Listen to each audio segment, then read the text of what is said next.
오늘 하나님께서 우리에게 주신 말씀은 요한복음 16장 1절에서 15절 말씀입니다. 내가 이것들을 너희에게 이름은 너희로 실족하지 않게 하려 함이니 사람들이 너희를 출교할 뿐 아니라 때가 이르면 물은 너희를 죽이는 자가 생각하기를 이것이 하나님을 섬기는 일이라 하리라. 그들이 이런 일을 할 것은 아버지와 나를 알지 못함이라. 오직 너희에게 이 말을 한 것은 너희로 그때를 당하면 내가 너희에게 말한 이것을 기억나게 하려 함이요. 처음부터 이 말을 하지 아니한 것은 내가 너희와 함께 있었음이라. 지금 내가 나를 보내신 이에게로 가는데 너희 중에서 나더러 어디로 가는지 묻는 자가 없고 도리어 내가 이 말을 함으로 너희 마음에 근심이 가득하였도다. 그러나 내가 너희에게 실상을 말하노니 내가 떠나가는 것이 너희에게 유익이라. 내가 떠나가지 아니하면 보혜사가 너희에게로 오지 아니할 것이요. 가면 내가 그를 너희에게로 보내리니 그가 와서 죄에 대하여 의에 대하여 심판에 대하여 세상을 책망하시리라. 죄에 대하여 함은 그들이 나를 믿지 아니하며 의에 대하여라 함은 내가 아버지께로 가니 너희가 다시 나를 보지 못하며 심판에 대하여라 함은 이 세상 임금이 심판을 받았음이라. 내가 아직도 너희에게 이를 것이 많으나 지금은 너희가 감당하지 못하리라. 그러나 진리의 성령이 오시면 그가 너희를 모든 진리 가운데로 인도하시리니 그가 스스로 말하지 않고 오직 들은 것을 말하며 장래 일을 너희에게 알리시리라. 그가 내 영광을 나타내리니 내 것을 가지고 너희에게 알리시겠습니다. 무릇 아버지께서 있는 것은 다 내 것이라. 그러므로 내가 말하기를 그가 내 것을 가지고 너희에게 알리시리라 하였노라. 이는 하나님의 말씀입니다. 하나님께 감사합니다. 2000년 전 어느 날 오순절 절기기간 동안에 마가의 다락방에 모여있는 120명 사람들 위에 성령께서 강하게 임재하셨습니다. 몇 년, 몇 월, 며칠인지는 모르지만은 우리가 분명히 확인하고 또 들을 수 있는 내용은 그때에 예수를 그리스도로 믿는 사람들에게 성령께서 임하셨다 하는 것입니다. 성령의 역사로 말미암아 새로운 공동체가 탄생이 되었으니 우리는 그 공동체를 교회라 부릅니다. 그러므로 우리가 매년 성령 강림 주일을 지키는 것은 처음 교회의 시작이 이렇게 성령의 역사로 시작되었음을 확인하는 그런 예배요 또한 주일이 되겠습니다. 따라서 성령 강림 주일은 세계의 모든 교회들의 생일이라고 표현해도 틀리지 않겠습니다. 그리고 오늘은 1913년 부인 전도회로 출발을 한 우리 청주 제1교회 여신도의 창립 112주년을 맞이하는 주일이 되겠습니다. 최초의 교회의 출발도 또 우리 교회 여신도의 출발도 성령의 역사로 이루어진 것을 믿습니다. 따라서 오늘 예배가 교회와 그리고 여신도의 시작을 가능케 하신 성령의 역사임을 신앙 고백하면서 감사하고 더 충성스러운 신앙의 결단이 있도록 여러분 모두에게 그날 임하셨던 성령께서 불같이 바람처럼 충만하게 임하시기를 주의 이름으로 축원을 드립니다. 저는 오늘 총회 선교 주일이기도 한데 이 성령 강림 주일 귀하고 의미 있는 예배 설교를 한 주제를 가지고 말씀을 전하겠습니다. 그것은 성령의 역할을 규정해주는 의미를 가지고 있는 보혜사라고 하는 단어의 주제가 되겠습니다. 이 주제를 가지고 영성훈련의 말씀을 듣습니다. 좀 거창한 표현이지만 영성훈련 시간은 여러분들이 성령에 대해서 공부를 하는 날이 되겠습니다. 공부하는 것은 그렇게 꽤 유쾌한 시간은 아니겠지만은 세미한 음성으로도 말씀하시는 하나님께서 여러분들 마음의 문을 열어 주셔서 말씀이 여러분들 마음판에 새겨지는 복된 시간 되시기를 바랍니다.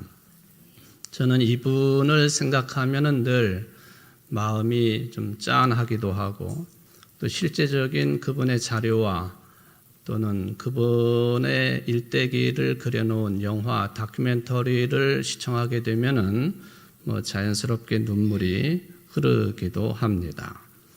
그분이 누구냐 하면은 2010년 1월에 대장암으로 세상을 떠난 가톨릭의 신부 고 이태석 신부입니다. 제가 이분에 대한 이야기를 몇 차례 드리기는 했습니다. 왜 이분에 관련된 자료를 읽거나 보기만 하면 눈물이 흐를까? 그분이 너무 일찍 죽었기 때문일까? 50이 안 돼서 48살에 세상을 떠났으니까 그럴 수도 있겠습니다. 그러나 그것보다도 세상살이가 참 각박하고 힘든 세상인데 이 공감의 능력, 공감의 힘이 무엇인지를 삶으로 드러낸 성직자이기 때문에 더 그런 것 같습니다. 나는 얼마나 공감의 능력을 가지고 있는 성직자인가 하는 이 부분이 저에게는 항상 이제 가시처럼 찔리는 힘이 되고 있음을 늘 느끼고 있습니다. 오늘 설교 준비를 위해서 그분에 관련된 자료 동영상을 몇 개를 살펴보았는데 잘 아시는 것처럼 구수한 PD 출신이죠. 이분이 원래 불교 신자인데 이 이태석 신부에 관련된 영상을 2편을 제작을 했습니다.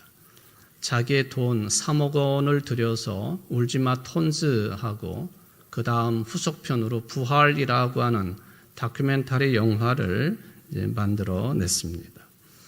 그 중에 이 울지마 톤즈라고 하는 영상이 이미 이제 세상을 떠난 프란체스코 교황이 주관을 하는 시노드에서 상영이 된 적이 있었습니다. 시노드라 하면 오늘 우리가 오후 시간에 충북노회 집회를 갔는데 노회라는 개념으로 해석될 수도 있지만 노회보다도 훨씬 더 범위가 큰 어떤 그 가톨릭의 회의체라고 보시면 되겠습니다. 거기에 많은 신부들, 또 수녀들, 또 관계자들 수백 명이 그 영상을 시청을 하는데 모두 다가 눈물을 흘리면서 이 울지마 톤즈라고 하는 이 영화를 시청을 하는 것을 확인할 수가 있었습니다. 그리고는 후속편으로 부활이라고 하는 제목의 영상도 제작을 했습니다. 이 부활이라고 하는 제목은 이태석 신부가 저 아프리카, 세계에서 가장 살기 어려운 나라, 전쟁으로 피 얼룩이 진 그 나라, 그리고 한쪽에서는 천형이라고 불리우는 나병 환자들이 그저 죽지 못해 살고 있는 그런 나라, 그 나라에 가서 원래 의사 자격증이 있는 신부였기 때문에 의사로서, 신부로서 삶을 살아가는 그 내용을 전개를 하고 있습니다. 그가 처음으로 세운 것이 따라서 병원이었고 그 다음에 그가 질문을 합니다. 예수님이시라면 병원은 지었지만 그 다음에 성당을 지으라고 하실까? 학교를 만들라고 하실까? 그는 응답받기를 예수님이시라면 학교를 먼저 지을 것이다. 그런 응답을 받고 성당보다도 학교를 먼저 지었습니다. 병원과 즉 의료와 학교 교육과 그에 따른 선교 활동, 이것은 우리나라의 외국의 선교사들이 처음 들어와 가지고 선교 활동을 하기 위해서 일종의 삼박자처럼 그렇게 구색을 맞추게 되는 아주 중요한 내용들이 되겠습니다. 우리 청주 제일교회도 121년 전에 민노아 선교사가 우리 교회를 세웠는데 그는 교육과 의료 활동을 통해서 선교 활동에 매진을 합니다. 우리 교회가 교육 활동을 했다고 하는 것은 너무나도 잘 알려진 사실이죠. 청남초등학교를 비롯해서 또는 수많은 교육기관들, 또 세강학원, 나중에 그 이어지는 정신입니다만은, 그리고 1917년도에 바로 이 옆에 우리 교회가 2006년도에 사들인 건물 자리이지만은 그 세브란스 병원이라고 나중에 이름이 붙었었죠. 그 병원을 우리가 함께 교회가 운영을 하고 이 모든 것들, 교육과 의료와 그리고 선교 활동, 이것이 매우 중요한 그 초기 선교사들의 활동의 내용이 되었다 하는 것이죠. 이태석 신부도 그 똑같은 과정을 거친 것 같습니다. 그래서 학교를 세워서 그 학교를 통해서 많은 학생들이 교육을 받고 또 가르침을 받습니다. 그런데 갑자기 병에 걸려서 한국에 들어와 치료를 받다가 다시는 남수단 톤즈 마을로 돌아가지 못하고 세상을 떠나게 되었습니다. 그 영상 자료를 보게 된 이 톤즈 마을의 주민들과 학생들은 대성통곡을 하고 있는 모습을 확인할 수가 있습니다. 근데 놀랍게도 그 작은 마을의 그 학교를 통하여서 국립대학의 의과 대학을 졸업하거나 재학 중인 학생들이 2021년도 기준이겠지만은 자그마치 57명이나 탄생을 합니다. 의사를 하겠다고 하는, 모두 다가 그 신부의 영향이었습니다. 물론 의사 공부만 하는 것이 아니라 대통령 경호실 요원들이라든지 또는 언론인이라든지 공무원이라든지 그 조그만 마을에 아주 허술한 학교 교육을 통해서 이 남수단을 이끌어갈 지도자들이 많이 배출이 되었다는 것이죠. 이 신부가 죽은 지 12년째 되는 해에 그 학교를 졸업하고 의대를 공부를 하거나 졸업한 그 후학들이 나병 환자촌을 처음으로 방문을 했습니다. 스승처럼 손으로 만지고 끌어안고 대화를 나누고 그 한 나병 환자에게 질문을 합니다. 이렇게 진료를 받는데 얼마 만에 받습니까? 12년 만입니다. 느낌이 어떠십니까? 이태석 신부님이 오신 것 같습니다.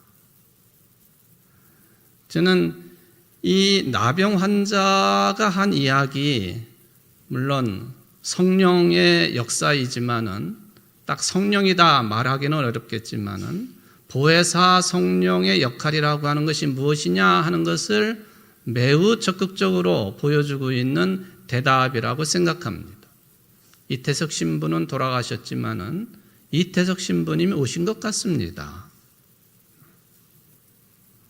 보혜사의 개념이 무엇이냐 하는 것을 확인할 수 있는 그런 좋은 예라고 생각을 합니다.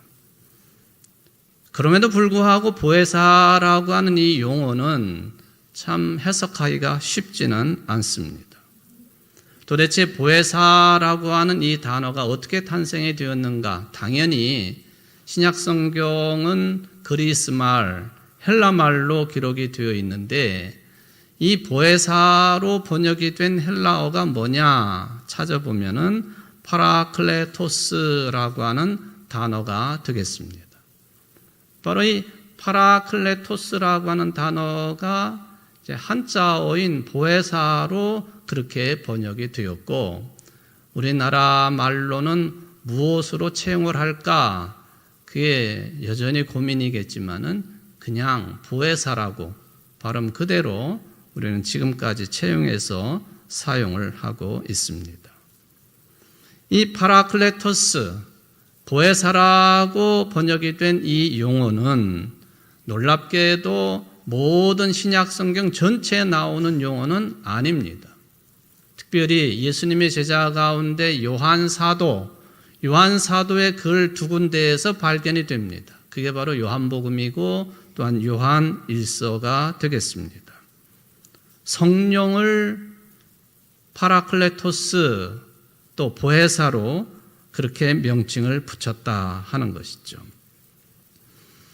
그렇다면 이 파라클레토스라고 하는 헬라 말을 직역을 해버리면 어떤 해석이 가능하겠습니까?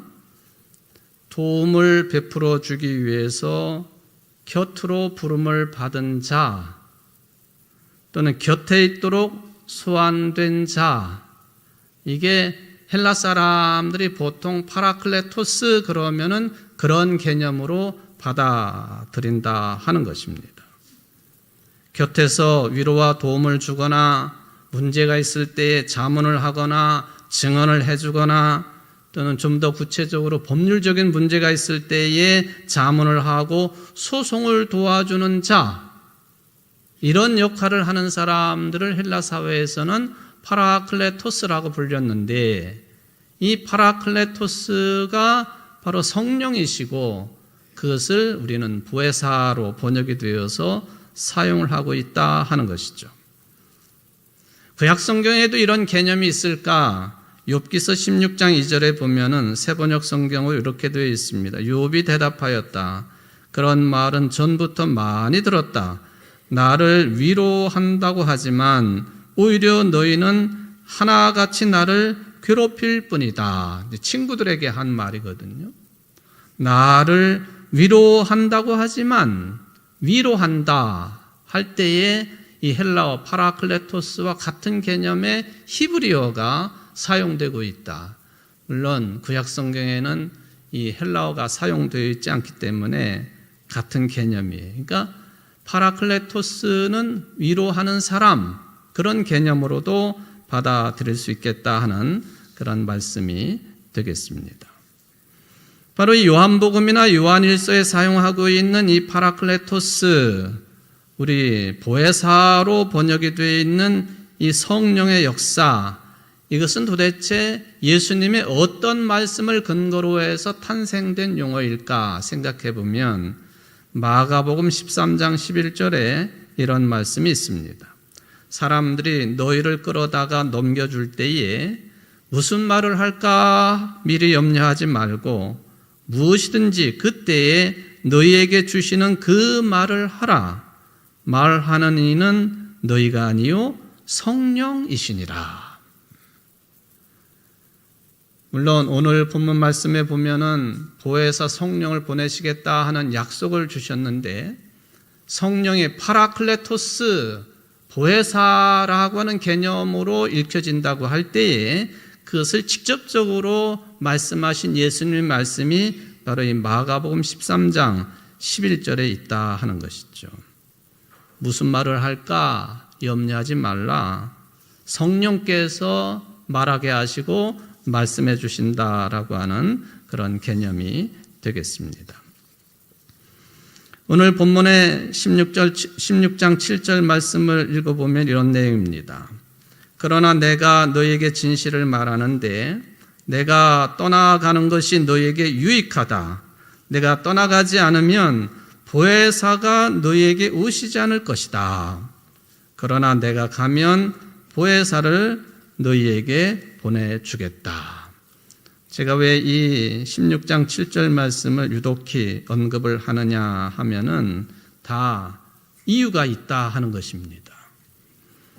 이 한 구절을 보면은 이게 도대체 무슨 말씀인지 우리가 생각할 때는 예수님이 죽지 말고 우리 곁에 영원히 계시는 것이 훨씬 더 좋을 것 같은데 왜 떠나신다고 그러고 당신을 대신해 가지고 보혜사를 보내주신다고 하시는가? 내가 떠나가는 것이 너희들에게 더 유익하다. 이게 참 이해되기 쉽지 않은 내용이 되겠습니다. 이 말씀을 좀 더 쉽게 받아들이려면은 오늘 16장 말씀이지만은 요한복음 13장 말씀부터의 내용을 좀 간략하게 우리가 요약을 할 필요가 있겠습니다. 유명한 요한복음 13장에 보면 예수님께서 지상에서 마지막으로 제자들과 함께 유월절 최후의 만찬을 하십니다. 제자들의 발을 씻기시기까지 하셨습니다. 제자들을 얼마만큼 사랑하시는지 몸소 보여주셨습니다. 그리고는 놀라운 말씀을 하셨어요. 너희 중에 한 사람이 나를 배반할 것이다. 그러니까 성질이 급한 베드로가 딱 막아섰습니다. 나는 당신을 위해서 내 목숨도 내놓겠습니다 하고 큰 소리를 쳤습니다. 그러자 예수님이 바로 말씀하십니다. 그러냐? 닭 울기 전에 네가 3번 나를 부인하리라. 충격적인 말씀이죠. 예수님의 언급이 그대로 진행이 되었습니다. 가룟 유다에게 배신을 당하셨고 십자가의 처형을 당하십니다. 따라서 스승이셨던 예수님이 돌아가시게 되니까 제자들의 모임은 그야말로 오합지졸이 되고 말았습니다. 하나님의 나라의 말씀을 3년 동안 들었지만은 그거는 아무런 의미가 없게 되었습니다.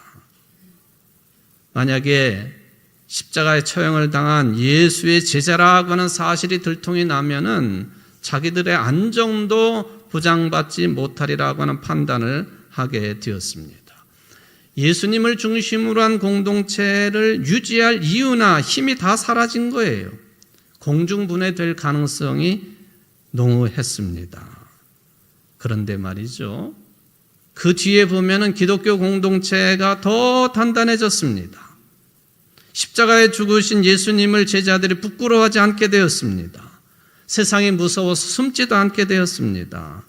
오히려 자신들의 신앙 고백을 만천하에 드러냈습니다. 도대체 이 사람들, 이게 비겁한 사람들, 공중분해될 뻔했던 사람들, 이 사람들이 어떻게 해서 이렇게 힘있는 사람들이 되었을까? 그게 바로 요한복음 14장부터 16장까지 3번에 걸쳐서 반복이 되고 있는 파라클레토스 보혜사가 그 대답입니다. 14장 26절을 보니까 보혜사 곧 아버지께서 내 이름으로 보내실 성령 그가 너에게 모든 것을 가르치고 내가 너에게 말한 모든 것을 생각나게 하시리라. 가르치고 생각나게 하시는 파라클레토스 보혜사의 역사 때문에 이게 가능했다. 성경의 증언입니다. 여기 보면은 이 성령 보혜사 역할이 3가지로 언급이 되어집니다. 죄에 대해서, 의에 대해서, 심판에 대해서 알게 하신다라는 말씀이죠. 십자가에 처형당한 예수 그리스도, 하나님의 아들로 믿었던 모든 그리스도인들이 소수자가 되고 공중분해가 될 뻔했고 그리고 힘도 쓰지 못하는 그런 존재들이 될 뻔했는데 파라클레토스 보혜사 성령의 역사로 저들은 용감한 사람들이 되었고 오히려 세상에 대하여 죄에 대하여 심판에 대하여 그리고 의에 대하여 과감하게 선포하는 인물들이 되었다 하는 그 말씀입니다. 저는 오늘 말씀을 통해서 한 가지 아주 중요한 것을 짚으려고 합니다.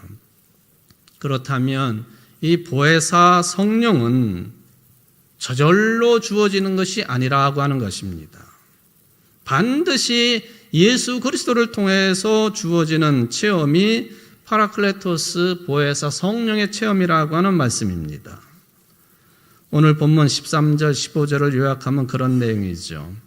진리의 영이신 성령께서는 스스로 말하지 아니하고 오로지 들은 것을 말씀하시고 예수의 영광을 나타낼 것이고 예수의 말씀과 능력으로 제자들을 깨닫게 한다.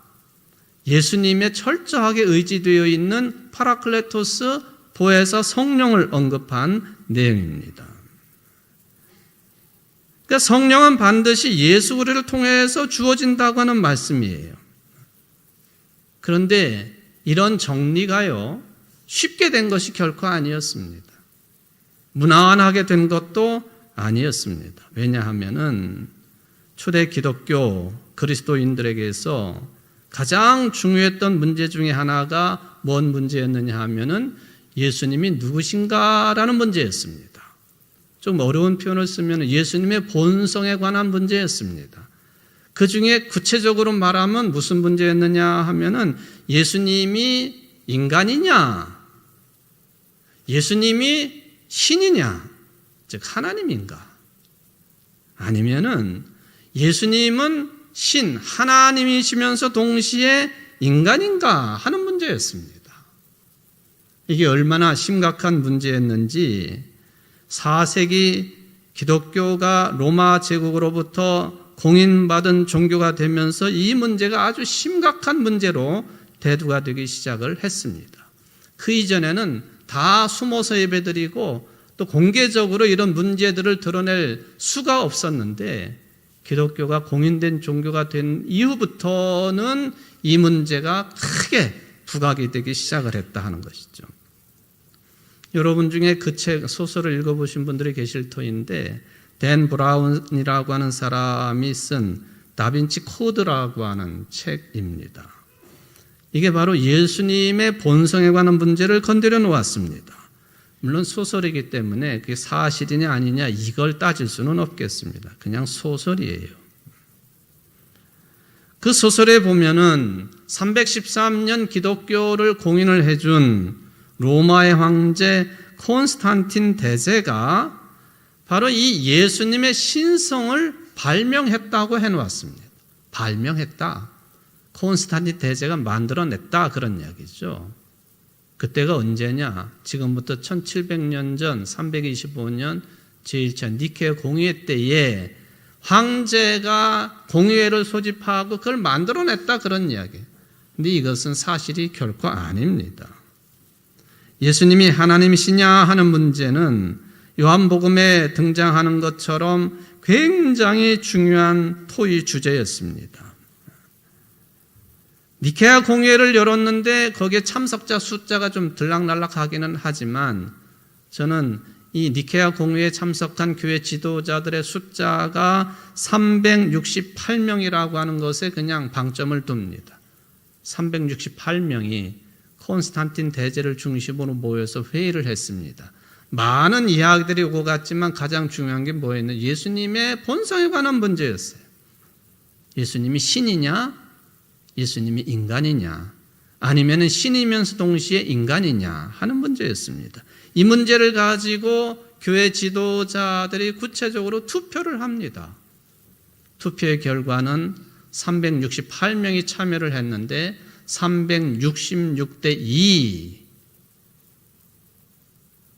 결과가 일방적이죠. 어떤 내용이 채택이 됐느냐?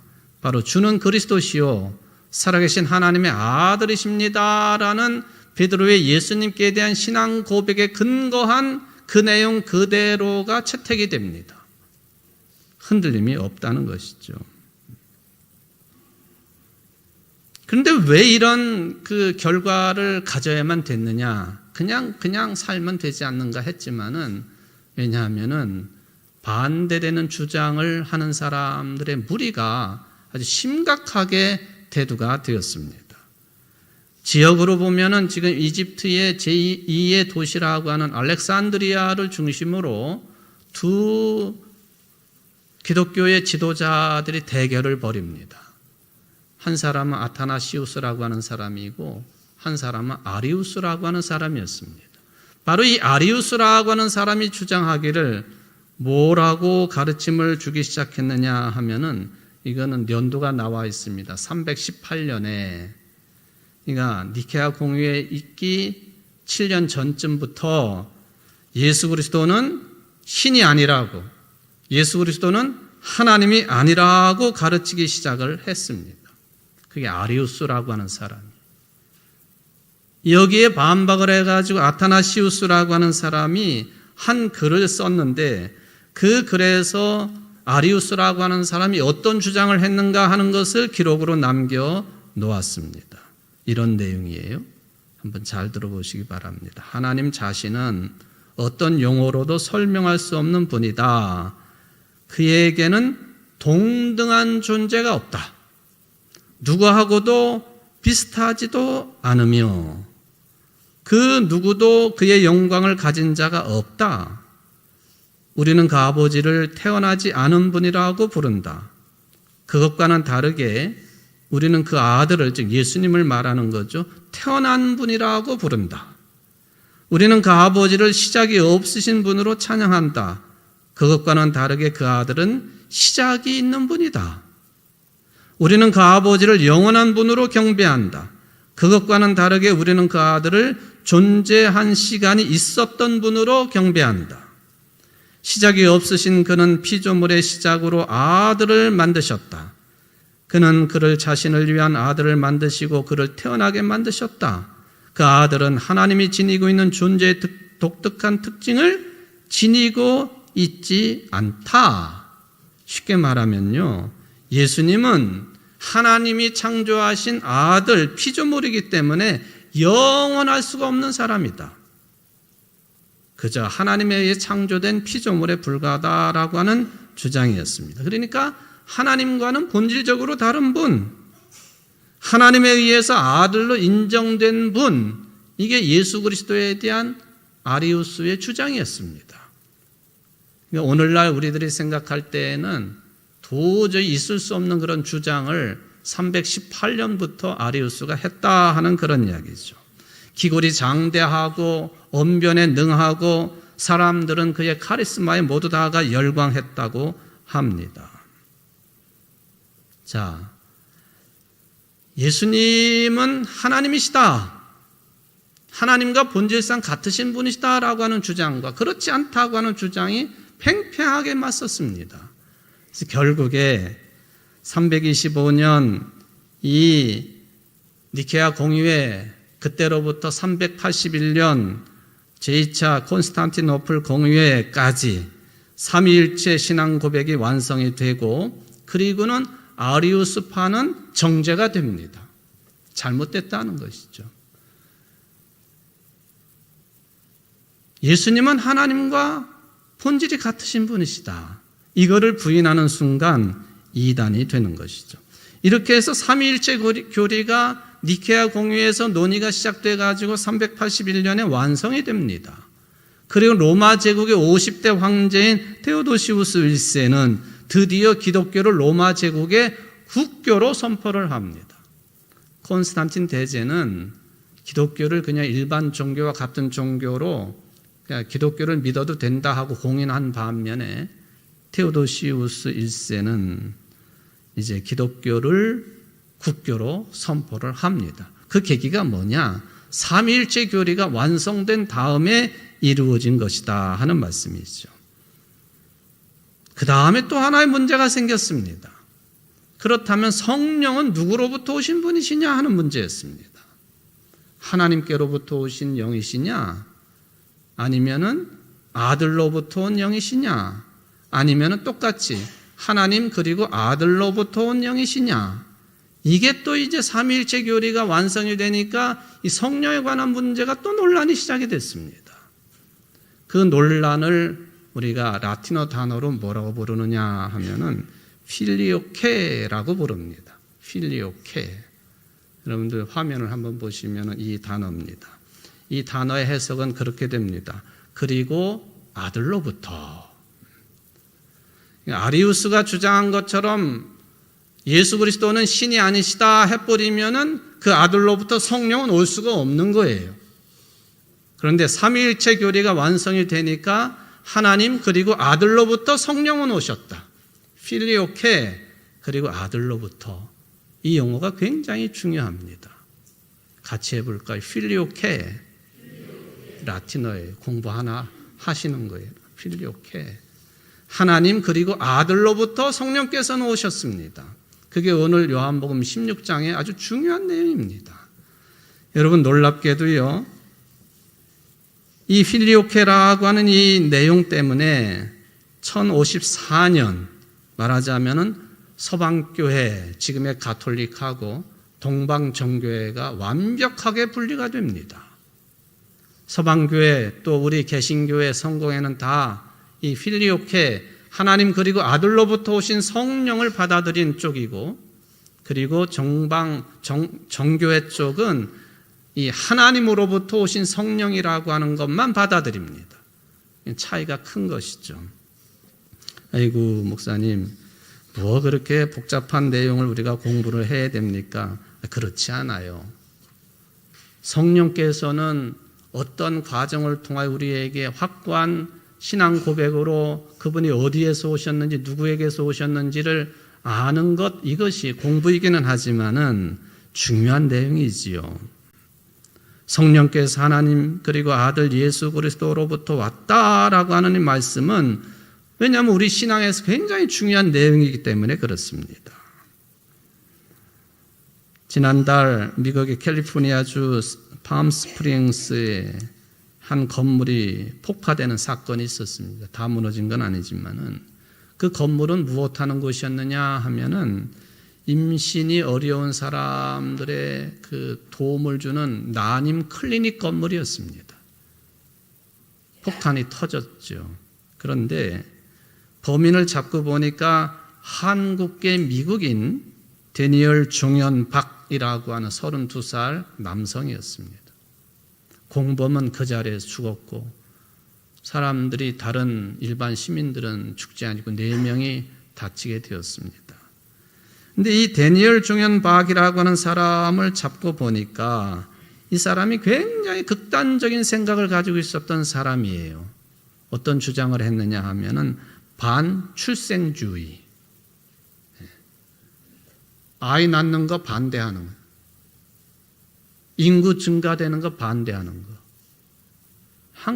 미국계 한국인이었습니다. 이 사람은 고등학교 때부터 죽음을 지지하는 신념까지 갖고 있었다고 합니다. 미국의 법무부 장관이요, 여성과 모성을 돕는 시설에 대한 공격은 인류 중심을 겨냥한 잔인한 범죄라고 규정을 해놓았습니다. 우리 모두가 어디서부터 왔는지를 그것을 깨닫고 그것을 받아들이는 건 매우 중요한 인생관 아닙니까? 그런데 이걸 근본적으로 부정하고 파괴하는 행위, 엄벌에 처해야 된다. 마치 아리우스가 단죄가 된 것처럼요. 우리의 보혜사이신 성령께서는 어디로부터 오신 분이신가? 하나님 그리고 아들로부터 오신 보혜사 성령, 그분은 우리의 위로자가 되시고 힘이 되시고 능력이 되시고 예수님을 생각나게 하시고 예수님의 가르침을 기억나게 하시는 역사다. 이게 성령의 역사입니다. 그러니까 여러분들이 나는 성령을 받았는가 의심하지 마십시오. 예수를 그리스도로 믿는 순간부터 파라클레토스, 보혜사 성령은 여러분들 가운데 역사하십니다. 예수님이 무슨 말씀을 하셨는지 어떻게 하셨는지 다 생각나게 하고 기억나게 하십니다. 한 마디라도 예수님이 하신 말씀이 기억나면 성령의 역사요. 한 군데라도 예수님이 하신 일이 기억나면 그것도 성령의 역사요. 중요한 것 아닙니까? 바로 이 성령의 역사에 따라서 고 이태석 신부는 그 가난한 나라 예수님의 말씀 그대로를 곧이곧대로 의지하면서 거기서 환자들을 고치고 문둥병 환자들을 만지고 했다 하는 것이죠. 저는 그런 차원에서 파라클레토스 보혜사 성령의 역사 중에 아주 중요한 것 하나, 예수님께서 힘들고 가난하고 억눌린 사람들, 옥에 갇힌 사람들, 먹지 못하는 사람들, 죄인이라고 취급받는 사람들과 공감대를 형성했다고 하는 것은 매우 중요한 성령의 역사라고 저는 믿습니다. 예수님이 말씀하시잖아요. 우는 자들과 함께 울고 웃는 자들과 함께 기뻐할 수 있는 것, 공감의 능력이죠. 인간이 인간일 수 있는 것이 어떤 근거가 있을까요? 공감하는 능력을 가지고 있기 때문에 가능한 거죠. 올해 어느 나라가 가장 행복한 나라인가 각 나라의 행복 지수를 발표한 자료가 있습니다. 핀란드라고 하는 나라가 8년 연속 1등이에요. 덴마크, 아이슬란드, 네덜란드, 노르웨이 10위 가운데 여러 나라가 북유럽 국가가 행복 지수가 높다고 판단이 되어집니다. 우리나라는 작년에 53위에서 58위로 추락을 했습니다. 행복하지 않다는 거죠. 일본은 55위, 중국은 68위, 싱가포르 34위. 타인에 대한 관심과 나눔이 행복에 미치는 영향을 이 보고서가 집중 조명을 합니다. 자비는 주는 사람과 받는 사람 모두에게 축복이 된다고 강조를 합니다. 코로나19 팬데믹 이후에 전 세계적으로 자선 활동이 줄는 게 아니라 늘어났다고 하지 않습니까? 전염병 이전보다도 10% 수치가 높아졌다고 합니다. 기부하고 자원봉사하고 낯선 사람 돕기 활동이 많을수록 행복 지수가 높아진다. 공감의 능력이 커지는 것, 성령의 역사입니다. 오늘 교회 생일을 맞이한 우리 성령 강림주일, 여신도의 112주년을 맞이한 우리 여신도 회원들, 모든 성도님들, 성령의 역사는 어떻게 구체적으로 발현이 될까요? 공감의 역사입니다. 공감할 줄 아는 능력, 우리 교회가 그런 교회 되기를 바라고, 여러분 모두가 성령의 역사 가운데에 공감할 줄 아는 그런 그리스도인들 되시기를 주의 이름으로 축원을 드립니다. 자비하신 하나님 아버지, 예수님께서 가시고 보혜사 성령을 보내주시겠다고 약속하셨고, 우리는 그 약속이 성취된 그런 시간들을 보내고 있습니다. 성령님이 오셔서 기억나게 하시고 생각나게 하시고 살게 하시고, 무엇보다도 힘들고 어려운 사람들, 그들과 함께 공감대를 형성하며 살아가는 것이 성령 충만한 삶이라고 저희들이 배웁니다. 우리 교회가, 우리 성도들이, 또 오늘 창립기념주일을 지내고 있는 여신도 회원들이 이 공감의 능력이 배가 되어지는 성령 충만한 삶을 살아갈 수 있도록 축복하여 주옵소서. 예수님의 이름으로 기도하옵나이다. 아멘.